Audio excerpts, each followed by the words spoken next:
জাহান্নাম থেকে বাঁচবেন কি দিয়ে? কি দিয়ে বাঁচবেন? কোনো ভয় লাগে না?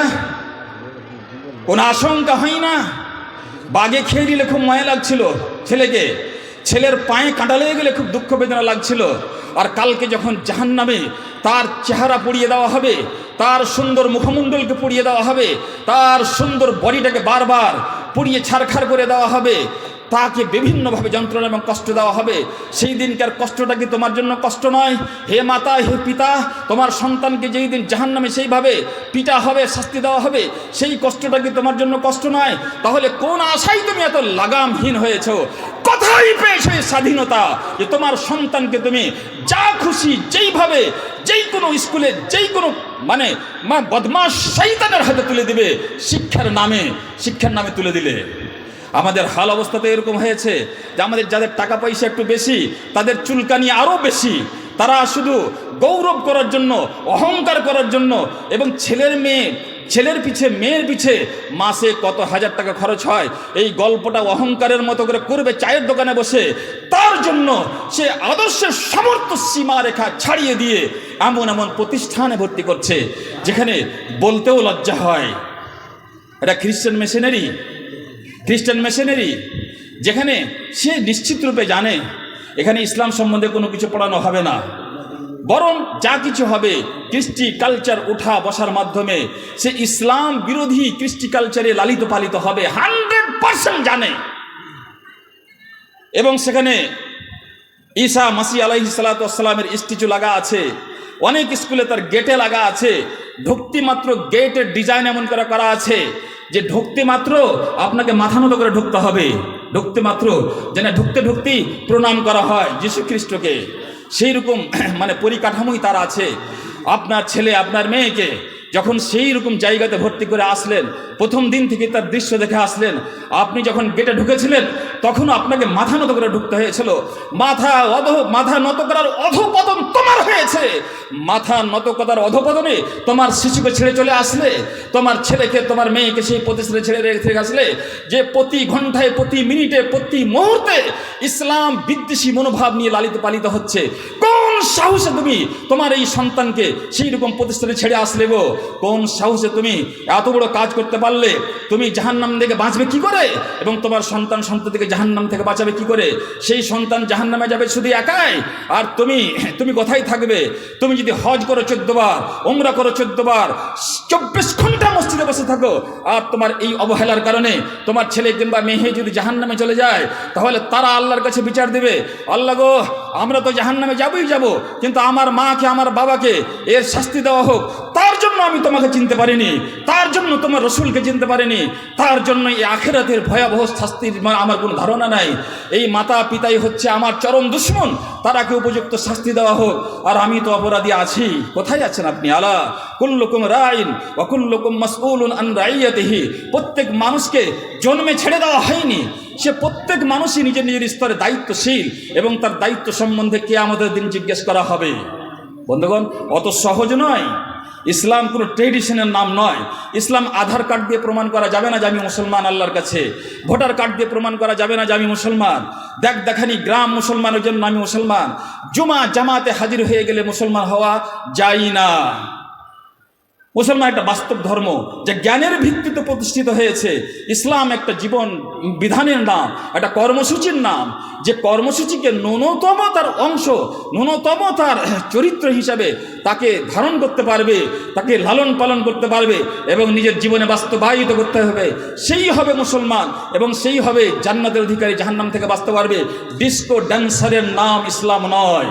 আজকে জালসার পরিবেশে যে দেখতে পাওয়া গেল, কোরআন হাদিসের আলোচনা হচ্ছে, রাস্তাঘাটে জানোয়ার এবং পশুর জন্মানো সন্তানদের মতো তারা ঘোরাফেরা করছে। বাপের কালে জিলিপি খাইনি, বাপের কালে চীনা বাদাম খাইনি, বাপের কালে রসমালাই খাইনি, বাপের কালে সমোসা পেঁয়াজি খাইনি, আজকে খাওয়ার তার সুযোগ লেগেছে। মহিলারা, পুরুষেরা, যুবকেরা, যুবতীরা নির্লজ্জতার শেষ সীমানা ছাড়িয়ে দিয়ে তারা নির্লজ্জর মতন রাস্তায় ঘুরে বেড়াচ্ছে। এখানে কয়েকবার এই সম্বন্ধে সতর্ক সাবধান করা হচ্ছে, তাও কাউরের কানে কোনো কথা যাচ্ছে না।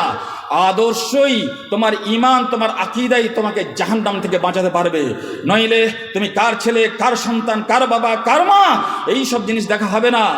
এবং আজকে ইসলামী রাষ্ট্র নাই, ইসলামী শাসন নাই বলে তুমি এতটা বেহড়া হয়ে গেছো। হ্যাঁ, আমি স্কুলের কথা বলছিলাম, আরেক শ্রেণীর মাতা পিতা একজন ইহুদি খ্রিস্টানে, ইহুদি মিশনারিতে এরকম নাম করা মিশন, নাম করা হলেই হলো। আর যদি 25,000 টাকা মাসও লাগে ছেলেকে দিতে, তো ছেলের যাইমুন তাই হোক, আমি সমাজে গিয়ে গল্প করতে পাবো আমার বেটাকে পড়াইতে 25,000 টাকা করে লাগছে, আর বেটিকে পড়াইতে 15,000 টাকা করে লাগছে। মানুষ হা করে তাকাইবে, বাপরে বাপরে, আর বেটা বেটিকে পড়াইতে তো 35,000 টাকা লাগছে। কত বড় বা মানুষ!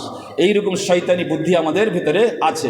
ইহুদি একটা খ্রিস্টানেরই কিংবা হিন্দু কোনো খ্রিস্টান মিশনারি আছে, বিভিন্ন ধর্মের মিশনারি আছে, আমরা তাদের জায়গায় তারাকে শ্রদ্ধা সম্মান করি। তারা নিজের মতো করে কৃষ্টি কালচার তারা প্র্যাকটিস করবে, তাদের অধিকার আছে।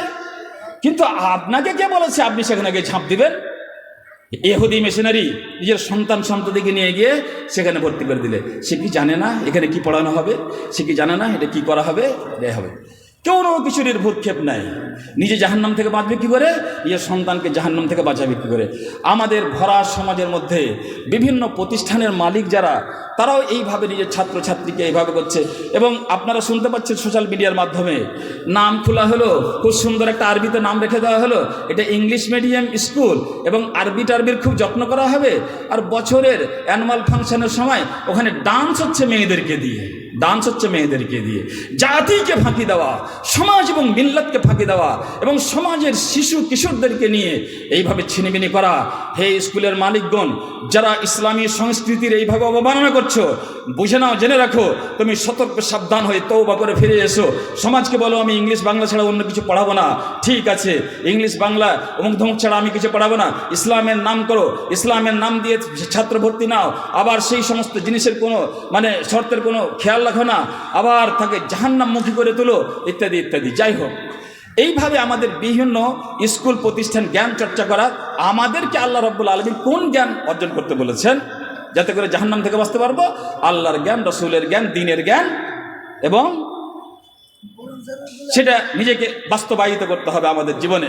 যাই হোক, আমি আর একটু কথা বলি, সেটা সরকারি প্রতিষ্ঠানে আমাদের সন্তানেরা লেখাপড়া করছে, জ্ঞান চর্চা করছে, কিংবা বেসরকারি কোনো প্রাইভেট প্রতিষ্ঠানেই করছে, সব জায়গায় একটা সাধারণ যেটা চরিত্র, সাধারণ পরিবেশ যেটা তৈরি হয়ে গেছে, সেটা খুব ভালো করে শুনবেন। আমাদের শিশু সন্তানদের সাথে যা যা ঘটছে আমি সেটাই বলছি, সেটা সবারই বাড়িতে এটা ঘটছে। যেই কোনো প্রতিষ্ঠানে পড়ুক, 1 নম্বর জিনিস আমরা লক্ষ্য করছি যে সেই সব শিশুরা যেই সমস্ত প্রতিষ্ঠানে গেল, সেখানে আল্লাহকে চিনার মতো, আল্লাহকে জানার মতো, তার বিধানকে জানার মতো কোনো ব্যবস্থা নাই। আমি কি ভুল বলছি ভাই? নাই কোনো ব্যবস্থা। অথচ আমি আমার সন্তানকে সেখানে দিয়েছিলাম। নাম্বার 2, সেখানে নারী পুরুষের অবাধ মেলামেশা। 7 বছরের 8 বছরের বয়সের শিশু, ছেলেরা মেয়েরা গাড়িতে, স্কুলে, রাস্তায়, কোচিংয়ের জায়গায়, ক্লাসরুমে এমন অবাধ মিলামিশার পরিবেশে লালিত পালিত হতে লাগলো, এবং তাদের মানসিকতাটা সেইভাবে গড়তে লাগলো। এবং আস্তে আস্তে আস্তে আস্তে তারা বিভিন্ন রকমের বদ অভ্যাস, বদ কৃষ্টি কালচারের অভ্যস্ত হতে লাগলো, এবং লজ্জা শরম আস্তে আস্তে হারাতে শুরু করলো।